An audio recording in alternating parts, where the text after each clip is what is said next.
I think it reflects even Valve's attitude to this launch, reflects what folks like Sony and Microsoft are coming to understand, which is the market for dedicated hardware is going to shrink, and it's going to shrink to the most dedicated player base. And, they're going to have to come up with solutions for that mass market audience because they're going to be squeezed out. They're not going to be willing to put $700 down for a new console. Ladies and gentlemen, welcome into a conversation I've been looking forward to for a little while now because of everything that's been happening in the industry. But honestly, since the last report that came out from Circana, I said, "Oh, I gotta talk to Matt here soon." So finally, we could set it up. I mean, everyone's busy, of course. We could finally set it up. Matt was kind enough here, sit down for like 45 minutes, or we'll see how this goes because there's a lot to discuss here. But welcome back, Mat Piscatella over at Circana. How's it going, Matt? What's going on? Nothing's really been happening. It's been pretty quiet in the world of video games, so I don't know what we're going to talk about, but happy to chat. We'll see how it goes. Yeah, I don't know, man. Like, this has been the craziest few weeks we've had in a long, long time. So, yeah, let's get into it. Yeah, let's see what we could fit in here as we go. We may as well start, I guess, with the May. Actually, you know what? First, what you been playing? What's been the move recently? Well, I just wrapped up 007 First Light yesterday. That's a blast. It's so cool and refreshing to have like a high production value single player narrative type game. So I've really kind of reveled in that for a while. Also wrapped up this inside limbo like game called Deared Boy, which is one of those run right, solve puzzles, a lot of heart. Great experience. That's been a lot of fun. And then I'm looking forward to Pro Spirit Baseball coming out tomorrow from Konami, the NPB baseball game, because MLB The Show is slowly destroying my soul. Oh, and, is it? I can't get myself out of it, and I'm hoping that perhaps Spirit Pro Baseball will help me get out of there. We'll see how that goes. Yeah, I didn't pick it up yet, but I was looking at Backyard Baseball because the kids were asking about it. And I was like, oh, yeah, that did come out on the 9th. It's like last week. So I might look into that for some fun. It's like $40 and it looks like something they would all want to play and have a good time with. So yeah, the Chicago Tribune just did a story on the person who picked up the rights and made all that happen. It's really interesting story of this woman doing that. I posted it on my Blue Sky just a little bit ago, but fun to dig into that story if you wanted to. And then I ended up like 20 something hours into Assassin's Creed Black Flag Resynced, and it's still fun. Black Flag it's one of my favorite, I mean, for a lot of people, favorite Assassin's Creed games, and Ubisoft just did I think a pretty good job with this remake conversion, we'll say, to modern systems now.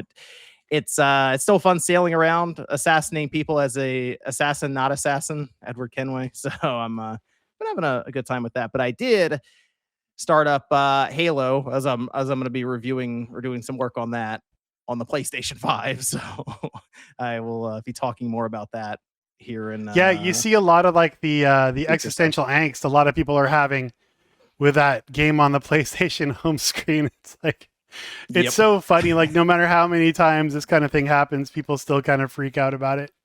That's like the big, I guess, mascot for Microsoft. Like, people look at other games that Microsoft has as logos, but I think you see Halo as Master Chief. And I think that's what's setting people off. It's like, oh, there's Master Chief on the PlayStation 5. So that's that probably has something to do with it there. But let's talk about May. So you put the report out almost 3 weeks ago now, which means we are coming up, of course, you'll have the June data here. You said next week or coming up here soon? Mm-hmm. Next week.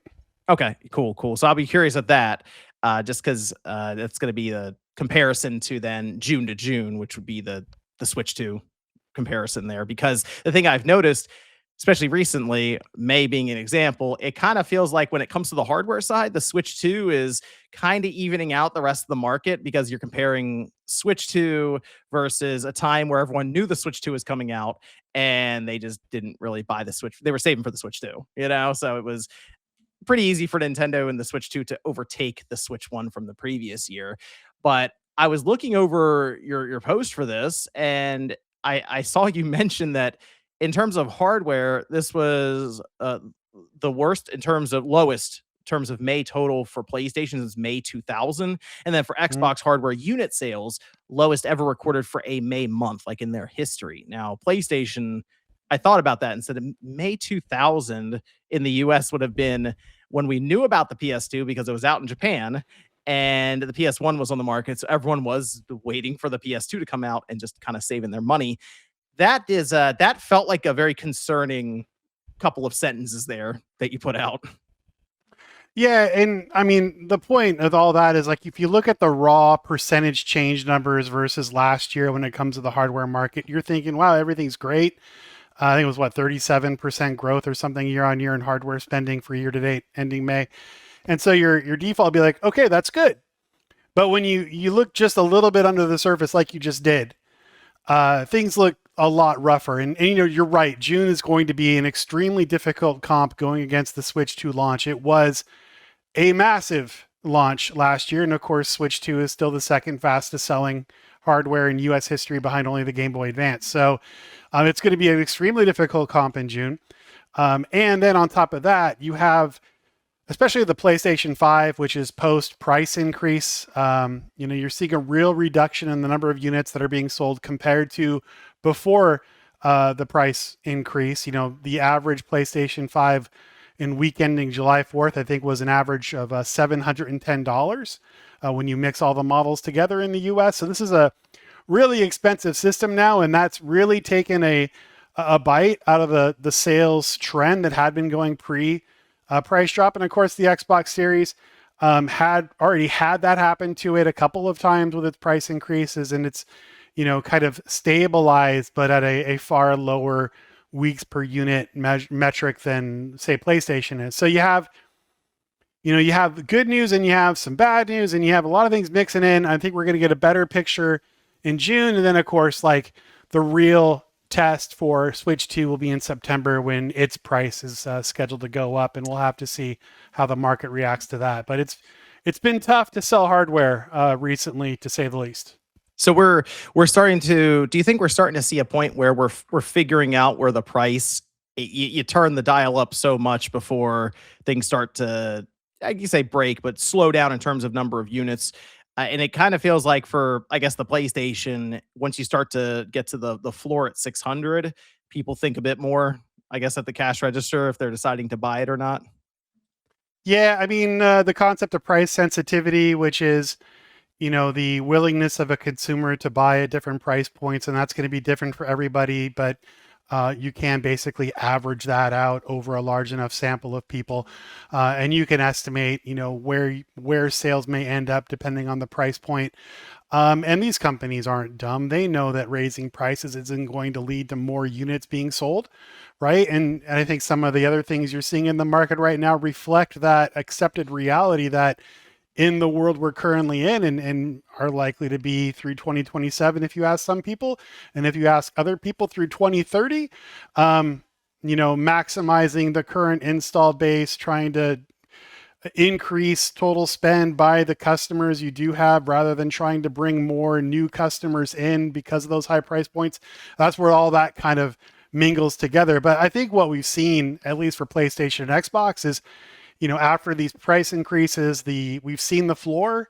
You know, we're seeing these, and I wish I could disclose full sales rates, but I can't.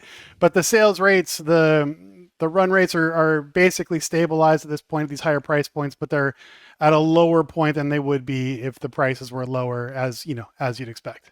Right, right. The because I remember we were last time we were also trying to figure out what the Steam machine would cost at that time, and then we get hit with that. And it's kind of, I think a lot of us, we try to come up with like the best case scenario when it comes to them presenting a price for the retail, the mass consumer market. But there's just that that slap of reality because of how expensive these things are that we get hit with occasionally. And the Steam Machine, for me, it felt like that because it was north of $1,000, 1,050 with no controller.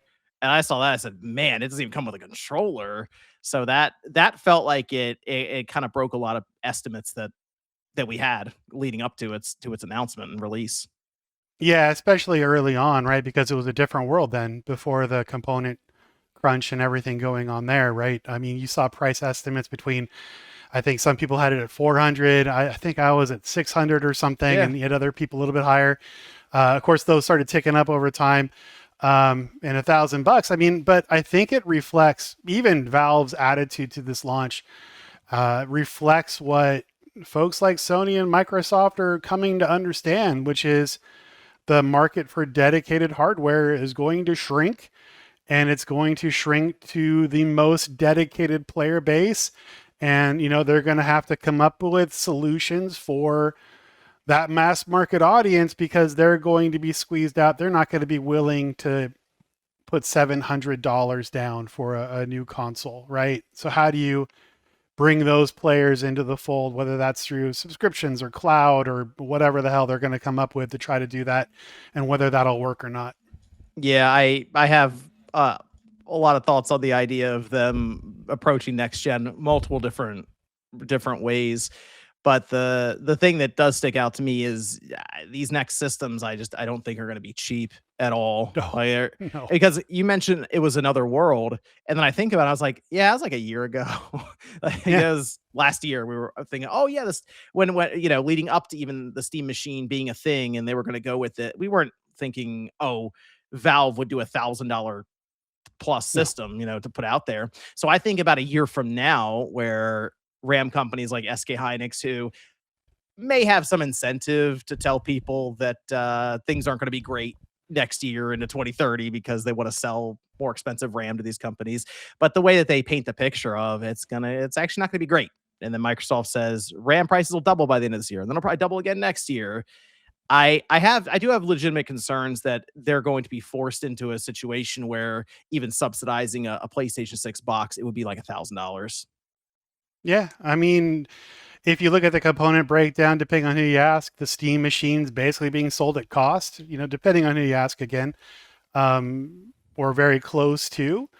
And, the other companies aren't going to be in a position to sell new hardware at that rate, especially when, like in the, from the Sony investor call, when one of the goals that was laid out was maximizing the revenue pull of the PS5 install base. Like, the idea of maximizing lifetime value of that customer you have is going to be the priority, because again, pulling in huge millions of people with a new box, you're not going to be able to do it because the price is going to be too high if you can even make them, right? So you have to Yeah. try to maximize the return on every customer you have, which, if you want to throw in the conversation around why physical's being left behind in 2028, and that kind of all pulls into it as well.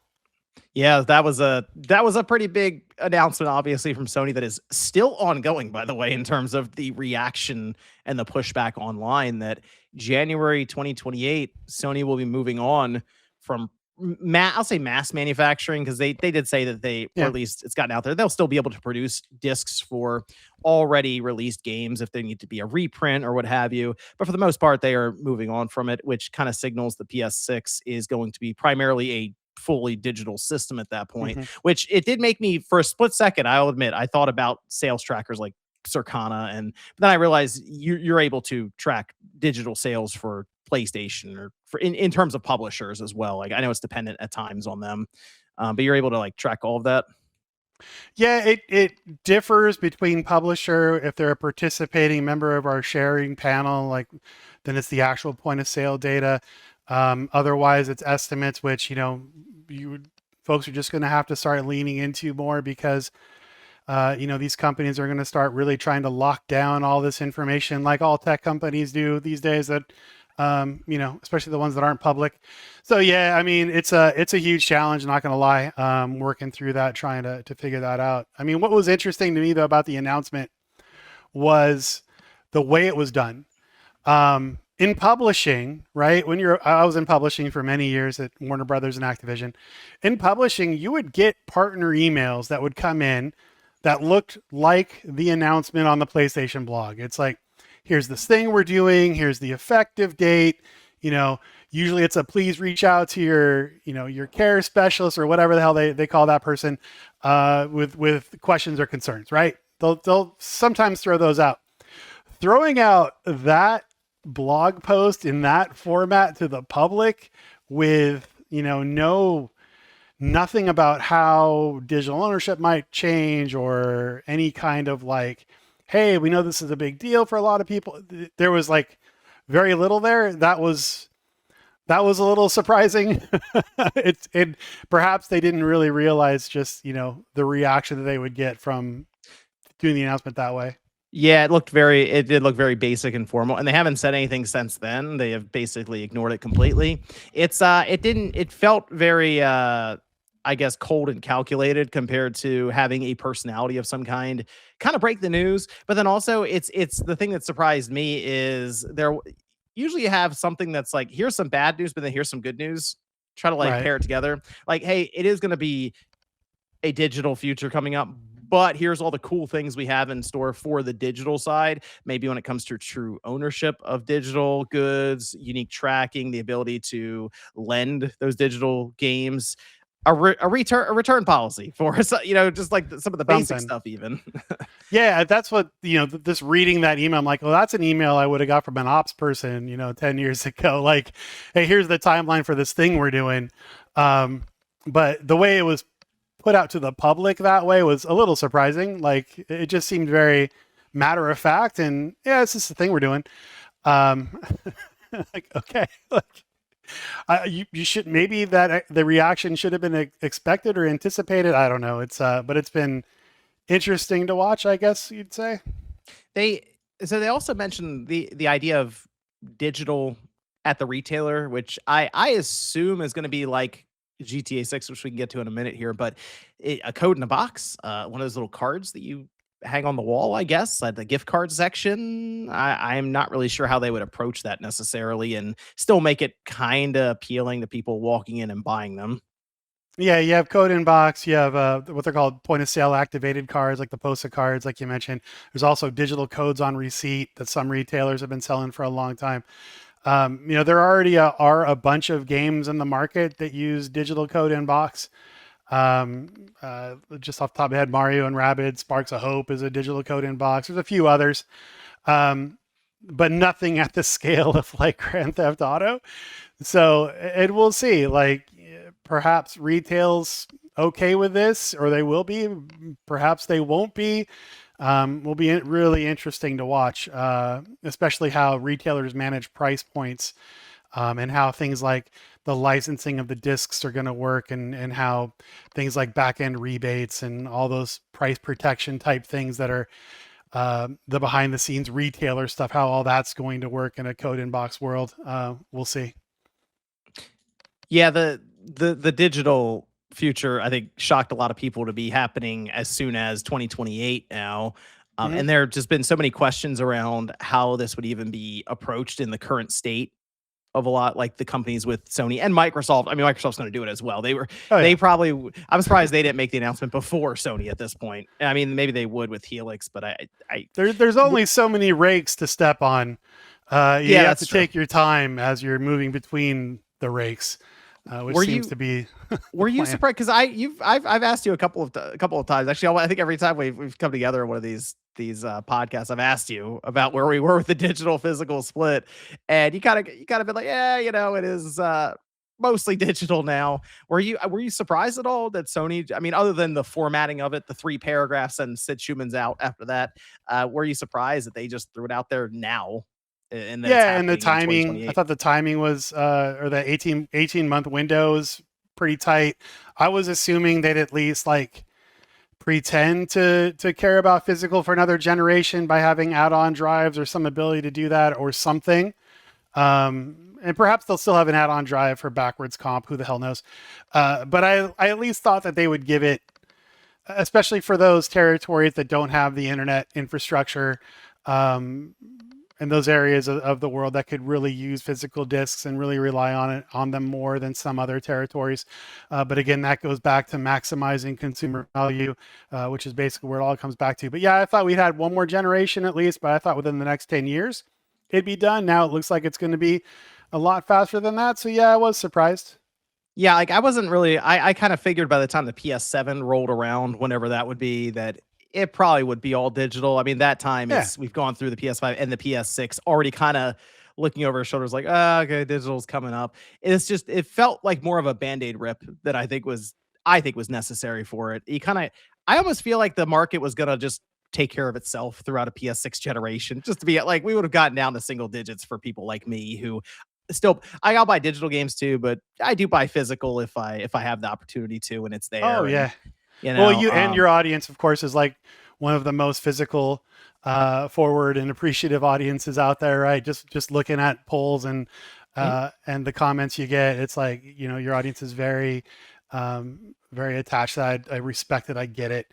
And a lot of this is like Sony almost telling you that all that care and love you put into your collection doesn't matter. There's all kinds of facets around, both the business side and even like the consumer connection and emotional side of it that this has really kind of brought up. Um, but I would agree with you. I thought it would last and then it would kind of it would fade away naturally, and people would make those transitions like what happened on PC. Many years ago, where physical games are still getting made, and eventually they just kind of stopped. You can still find like The Sims in Walmart or something on a disc, but for the most part, PC is now over 99% digital. So I thought that would be the natural evolution, but things have changed, and in a world where you're again looking to maximize maximize value of the install base, one of the best ways to do that as a first party is to take that cut that used to go to a retailer and keep it in house because you're the retailer, right? And that's what digital allows them to do. Is instead of the retailer getting 25 or 30%, they get the 30%. And that's a lot of money over an entire software slate, right? So it just seems like, I think Sean Layden called it, spreadsheet math, and how he thought they came to this decision. I'd have to agree with them. This just looks like folks did a bunch of work on spreadsheets and said, "Oh yeah, this is the way we're going to be able to make the money we need to make." So, I mean, I don't know that for sure, but that's what it sure looks like to me on the outside. yeah, it does look like a very much a numbers move for it rather than even just the feel, I guess, of the market or your audience at this time. Based on, I assume Sony had some kind of equation written up like this is how much we may lose in terms of this announcement, but we're going to gain this much. I don't know what kind of social media pushback translates over to the real buying world, I'll say, but it is interesting for Sony to I feel like the people who buy the physical media, somebody out there who has Saros in their collection Hmm. physically, I have to imagine is a pretty big enthusiast for PlayStation. Like they probably Yeah. have a PlayStation 5 Pro. I'm going to say most likely. They probably have multiple DualSense controllers. They're probably looking forward to Marvel Tokon or God of War Lawfare. So it's interesting that to me anyway, going into a generation with the PS6 where they are going to rely on it feels like less people for the new system, but them spending more money. It's interesting to me that they would do this going into that generation and maybe annoying or putting off some of their enthusiast crowd with physical media going away. Yeah, I agree with you. I think that the folks that are really invested in the physical side are the most dedicated, and most invested audience, right? Like these are people whose collections mean a lot to them. That there's the physicality of it has value, right? And I mean, what the bet is that if you do lose some of those people, you're not going to lose too many of them, and you're going to be successful in converting a lot of those folks into digital purchasing, whether it's at the same level or somewhat lower. If you're making X number or X higher percentage per every sale, you could live with fewer sales if you're getting those sales or you're getting that cut instead of another party, right? Like, oh, I'm sure that math's been done a whole bunch of different ways to get to this point. I mean, no one wants to alienate customers, But, in these conditions, I can see why the math would get someone to this point. Now, whether it works out or not, who knows? I mean, I'm not sure anybody was anticipating basically every local news channel from Buffalo to Bakersfield running articles about or running stories on the local news about this issue, which I was, looking through YouTube last night. Just the sheer number of local news stations covering this story was mind blowing. So perhaps they weren't anticipating quite this level of response, but we'll have to see if it'll matter to the decision in the long run. The thing that got me, and I haven't really told this story to anyone yet at all, but I can kind of gauge where we are with the reaction because I have some friends who are just like completely, they're not really plugged in as much or anything. And they occasionally will message me with questions in like a group chat. And I have a couple of those going for different people. And one of them, somebody asked, they're like, Sony's not going to make games anymore in 2028. And I was like, what do you, they're not gonna make games. No, they're gonna make games. That's kind of through the grapevine and Mm-hmm. headlines or whatever else. They come to the determination that Sony's just done making games in 2028. And I said, oh, that's interesting. That's kind of the game of telephone that eventually gave them that message.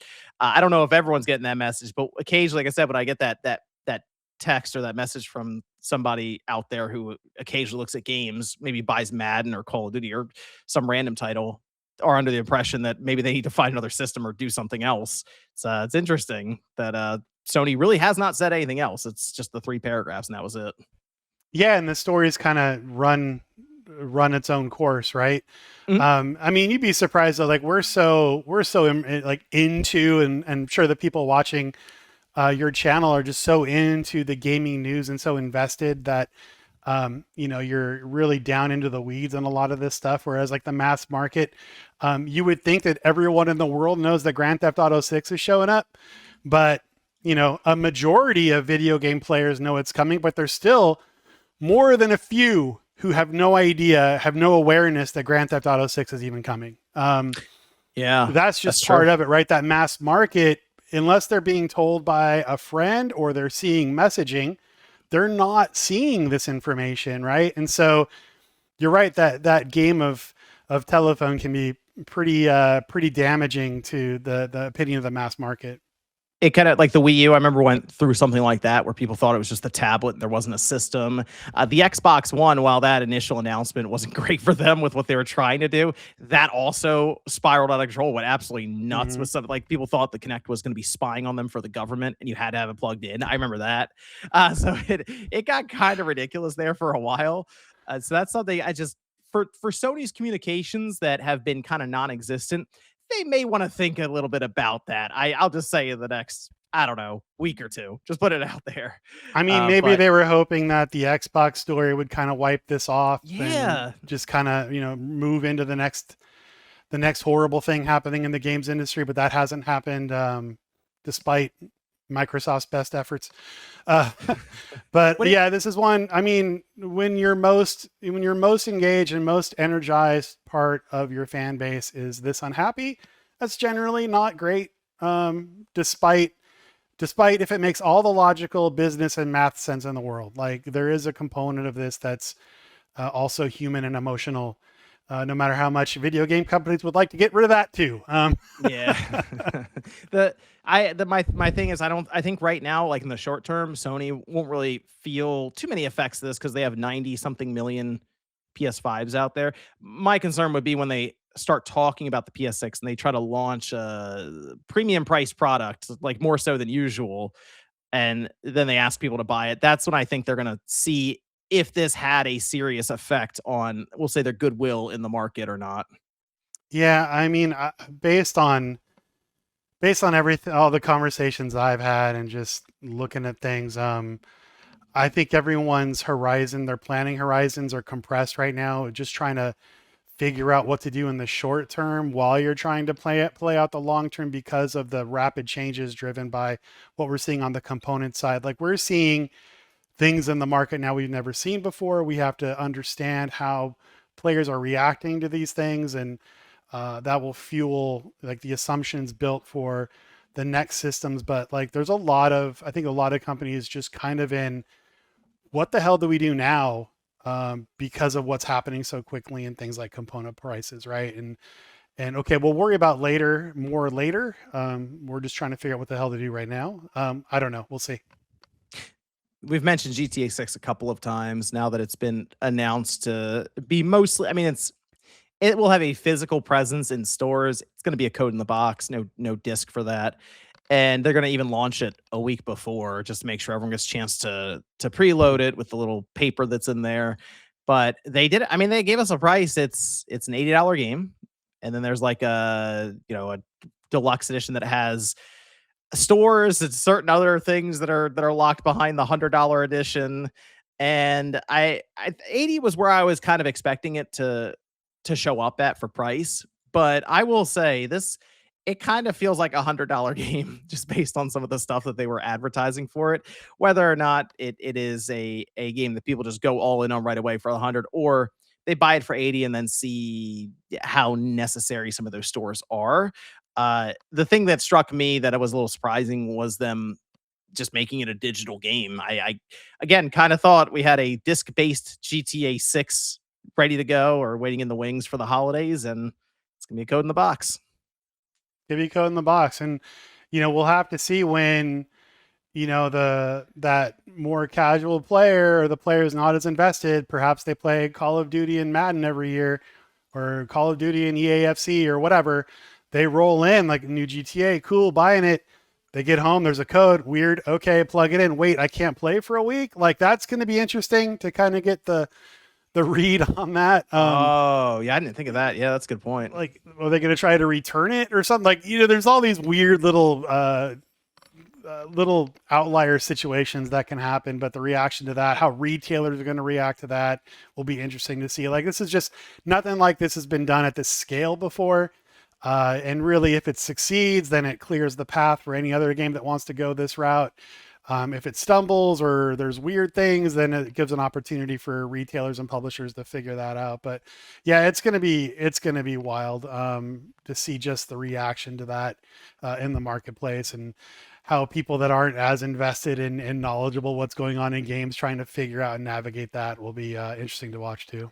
Super high expectations for this game too. So it's funny you say it could, like, the stumbles for a stumble for GTA 6 could still be like the biggest launch we've ever seen in history. But like, I just mean like in the retail execution, like how that part works out. And yeah, and on the price point issue, you mentioned the price point. Like, I was pleasantly surprised actually. I was anticipating it'd be higher. There's a lot of folks out there who really think that it should have been a lot higher. I don't think it should be, because what we've seen over the past decade or so is if you give someone an opportunity to buy a deluxe or a gold edition or some kind of edition with the base game and additional content, a lot of people will buy that higher priced edition just naturally. And so your average price goes well above the normal base price. So I think it was smart. It was a nice little middle ground for that. I know a lot of people are unhappy about it. I get it. But I also understand this is the biggest game that has ever launched or may ever launch in the future. Who knows? So, leaning into that premium pricing a little bit makes a lot of sense. And, you can always bring the price down. You can't take it up. So. Yeah, and I think you also have the case for GTA Online having, it's funny, I say a barrier of entry that's not too high. We're talking $80, but not being even $100 when they could still, I mean, they could still separate it technically because they haven't said anything about the online, and it could be its own product for all we know. Who knows? Yeah, that'd be interesting if they show up with, oh yeah, hey, it's actually a $40 game on its own. It's like, oh, okay. So that's, yeah. I mean, you have such a that dedicated audience that plays it now. How do you don't split the user base, do you? Or do you force people to migrate? Do you just build on top of how do you? I'm glad it's not my problem, because that just seems like a Herculean thing to try to figure out. And of course, they've been working on this for years and years and years. And so, what the hell am I going to tell them? But I don't envy their position or their work. So we talked about Sony and Microsoft obviously pushing to digital at this point. Their next gen systems are clear and away going to be digital from what they've just said. But Nintendo is still kind of just the odd one out now. They're just hanging out. I will say I saw the Famitsu sales charts recently. Rhythm Heaven shows up with 300 some odd thousand physical copies selling at launch, which is Hmm. ridiculous. It's Nintendo just shows up with a game that obviously didn't cost them a lot of money to make, but it still sells incredibly well, and it's still pretty alive, I'd say, for the physical side compared to the rest of the market. It feels like Nintendo's kind of an outlier with that. It's a shocker. Nintendo's an outlier. Yeah, they tend to be an outlier in many things, but yeah, they're the most physical forward, the most connected at retail, like the most focused still on that physical consumer mom picking something up at Target or whatever. Like they're still have that as a big priority, whereas the other folks really haven't for some time. And that should continue for at least another generation past this. I think what it could get a little sticky. They may find themselves in a similar situation to Sony, depending on what happens with pricing. They already have that price increase for September. There's the rumors about the new models that may be coming out. If the component situations keep getting worse, if you're looking at a $600 Switch 2, does that Yeah. change the calculus and how you do physical and digital? I don't know. It's Nintendo, like trying to figure out what Nintendo's going to do. Well, no one's gotten rich doing that, so I'm not going to be the first. But it'll be interesting if they come up against the same challenges. But Nintendo does things differently. That's why they're in the position they're in. It's incredibly difficult to clone or copy. You just can't do it. And so they're on their own kind of unique path that they've been on for 40 years at this point. But you know what I mean? They did what I kind of thought Sony might have done, which is where they made the digital game cheaper than the physical one at this point for a lot of their releases. And I thought, oh, so maybe Sony will do that if they get to a point where they have only so many physical buyers. And said they cut it off completely, obviously, with January 2028. But Nintendo, it's just they seem like they do, at least I don't say like having, they see value in having their games as advertisements even in stores. And they also do the weird things like Labo or things that feel more like, I don't say toys, but products, I guess. I'm trying to think of how I describe. Not necessarily just multimedia or a piece of like electronics. Like, oh, here's a product. Here's just like They experiment, right? Like they yeah. try wacky stuff still. It's great. Like thank God they're there.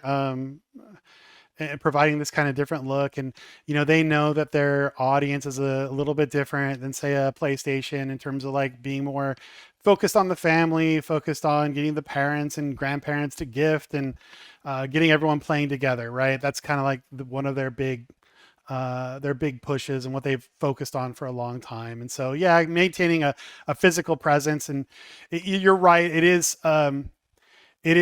better maybe that they used a carrot for digital instead of a stick.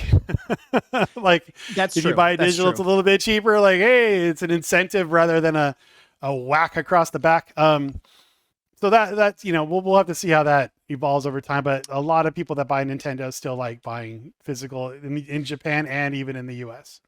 Yeah, I do think about those game key cards, and you mentioned a generation or two from now with Nintendo. Still, I almost wonder if that's kind of their, I was there out, but like their last, like the last gasp is everything's kind of game key card because we can't legitimately make 128 gigabyte cards and have them less than $100. Right. So this is kind of what Right. we're Yeah. stuck with. Rather than, and you can still buy, sell, you could trade them, and I think that's one of the big sticking points for people with the digital stuff is there's like legitimately no, you basically need permission from Sony or Microsoft to kind of play your game, just Yeah. outright. So And depending on, this the Xbox disc to digital program, how that works, if it's just like the code on the disc that, if the disc gets popped into a different Xbox, the license transfers or something. However that's all going to work, if it even comes to fruition, like there still could be something there that would allow for that type of transition of digital rights maybe down the road, who knows.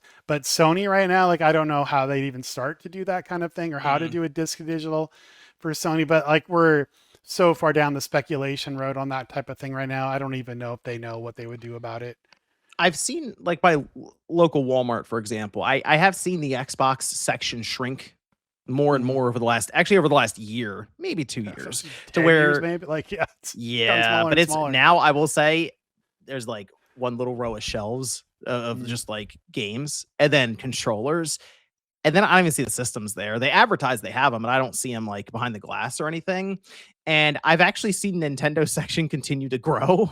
So I almost wonder if it gets to a point where Nintendo is like the last holdout on retail and they just happen to find themselves into, oh, we now take up 80% of the electronic section because of that.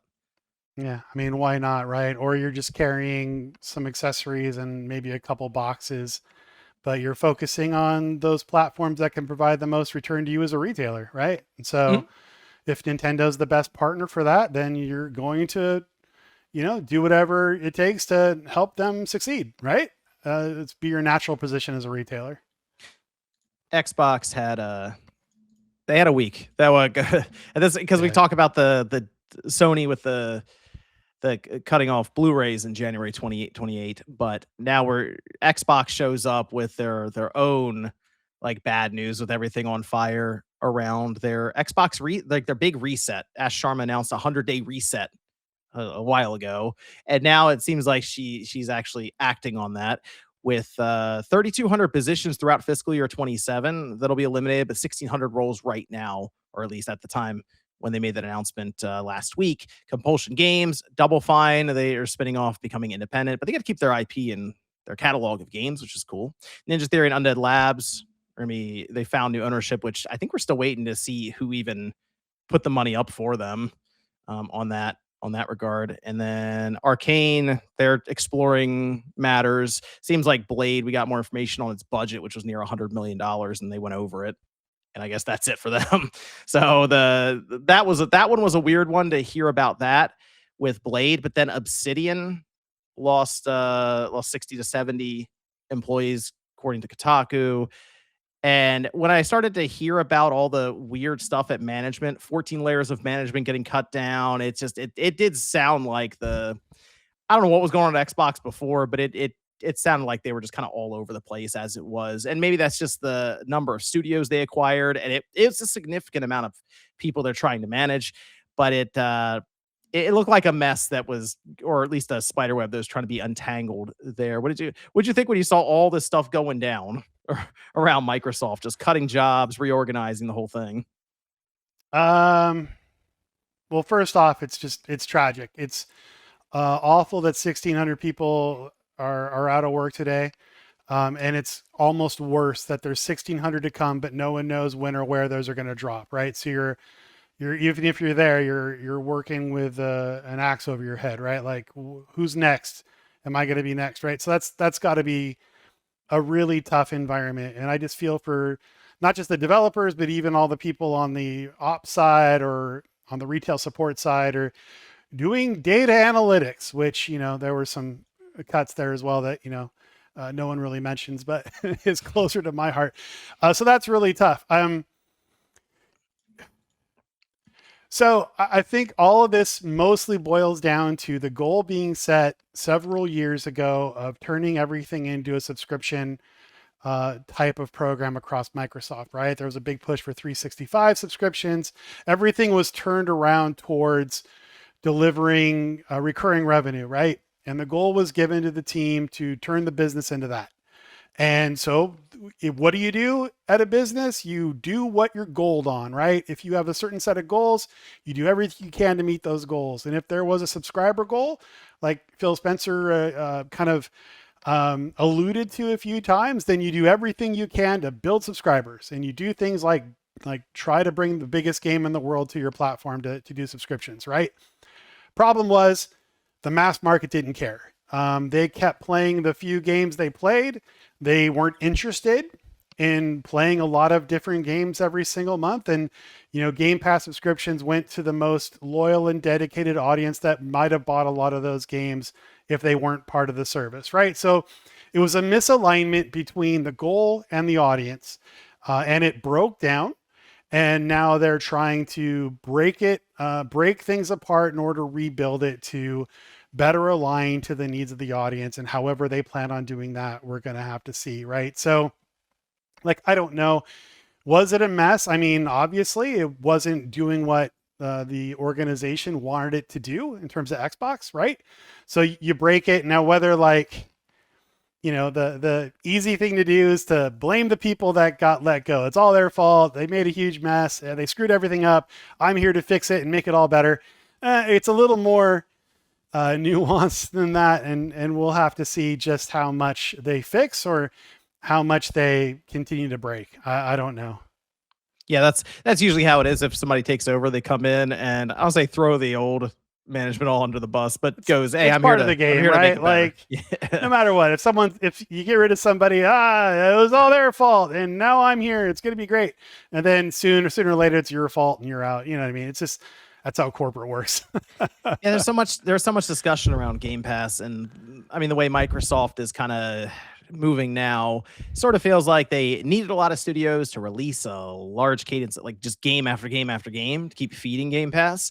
And now it kind of feels like they don't necessarily need to do that. And maybe that also plays into their Xbox, like their console exclusivity. They're doing that in PC. But fewer big releases, I guess, throughout a year, and then let the third parties kind of handle and fill in some of the gaps. I mean, how long have we been hearing fewer, bigger, right? Since like 2008. It always kind of seems where it goes down to, and then you make fewer, bigger bets, and your bigger bet misses, and then all of a sudden, you're back at square one. Because if you have fewer, bigger bets, the bigger bets have to hit, and when they don't, it's disastrous, right? Which is kind of how we're all here to begin with, when it comes to the AAA or however many A's you want to apply to a game space. Yeah, it's tough, and I don't know. Like the messaging has been, I don't know if it's been super consistent. They've talked a lot, but actual specifics on exactly what happens next, they haven't really been out there with that. And we'll see. We'll see what happens, but not off to the best start, in my opinion. But I'm just one clown on the internet, so. Yeah, it sounds like they want to. So they named things like Fallout, Elder Scrolls, Halo, like big games that they have. I think I even saw Quake kind of get thrown around in there for a minute, which is interesting. It's interesting. Yeah, but the idea, I guess, being, hey, we have these big IPs. We're gonna try to build them up and someday release Elder Scrolls 6. I guess. The thing that surprised me is Obsidian is going to work on Fallout, apparently, and they had originally been working on Avowed 2, and I guess Asha Sharma came in and was like, "Well, you're working on Fallout now." So, I mean, if I had the choice, if I was running things at Obsidian and it was bonuses or whatever, maybe riding on it, and I can go with Avowed 2 or a new Fallout game, I probably would have gone with a new Fallout game personally. But it's interesting. I don't know. Like, there's so many internal politics with all that stuff and things that no one on the outside has any idea about. It's really hard to speculate. It just seems like, I don't know, like you have some folks out there kind of doing, like some folks in media recently kind of doing fantasy drafts of what studio should go to what IP. And it's like, I don't know, man. Like you can't just trade them like chips. These are people. And, you've just kind of decimated the studios where these people are. And their leads and coworkers are gone. Okay. You have to pick up the pieces there.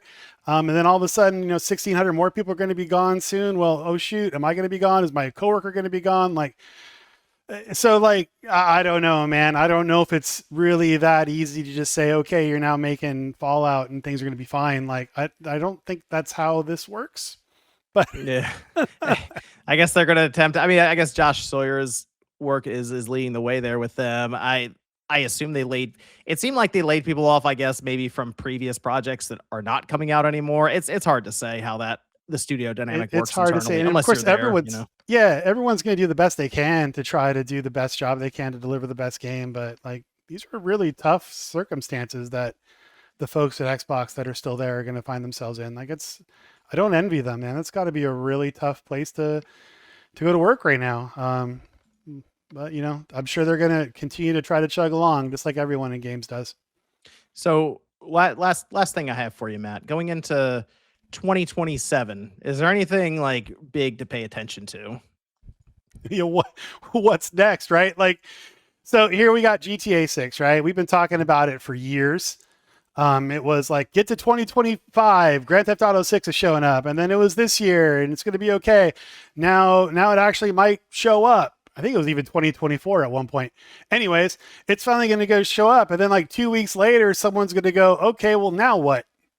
Like, what's the next thing that we're going to look Oh yeah. forward to in the gaming space? And I don't know what that is, right? Because we're going to have new gen devices. They're going to be a grand or more potentially. We have like studios that have been in flux. We have just so much churn, especially in the big console PC game space. Like, what is next? Like, what does that look like? And then, of course, you have everything going on with Gen AI development. There was an article today from Nicole Carpenter over at Wired talking about how like smaller indie games are now getting cloned basically as soon as a concept piece goes out. Like, and what Gosh. happens there over the next year and a half, 2 years, right? Like, it could get real wild. So I don't know, man. Like a lot of the times in this type of work, you can kind of say, okay, like 5 years from now, we should kind of be around here, and you're off, but you're kind of in a range. Now I'm like, I don't know, man. Like YOLO. Let's just see what happens. So I think I will say I think the big thing to watch in 2027, people need to really listen for this. I don't know if it's going to be rebranded in some way. Cloud gaming. Yeah. I Right. I think I think there's gonna be another push for it. I think Sony Huge. the move. I think that what they're gonna do for the PS6 is gonna be very expensive. The PS5s that are out now are gonna be able to stream PS6 games. I think they're gonna try to play it up like that because you can already stream games through PlayStation Plus Premium. But I think maybe they approach it in the sense that you can actually buy the game and just stream it. So if you've purchased the game with us, it's there and we'll stream it 1080p or whatever to your system. And all the Mm-hmm. PS5s open up to PS6 games. Oh, and Xbox, like the Mhm. memos from Asha Sharma have also included several references to new ways of playing and that type of thing, which you could tie back to that. And on the Xbox side, she's mentioned creators. I don't know how many times in those memos, which means like they're focused on like a creator economy. So like is Xbox, are they going to try to transition everything Xbox into a Roblox, right? Or is everything going to UE5 so you can actually like use assets in multiple places? Like how is that, like who knows, right? But Yep. yeah, there's all those potential things, but I think cloud is going to be one of the areas people lean on because they're going to try to position that as a low price alternative to entry. But so far the mass market has not cared about cloud gaming at all. Nope. And maybe they will, but maybe they won't. But I think you're right. I think we're going to see another push on that.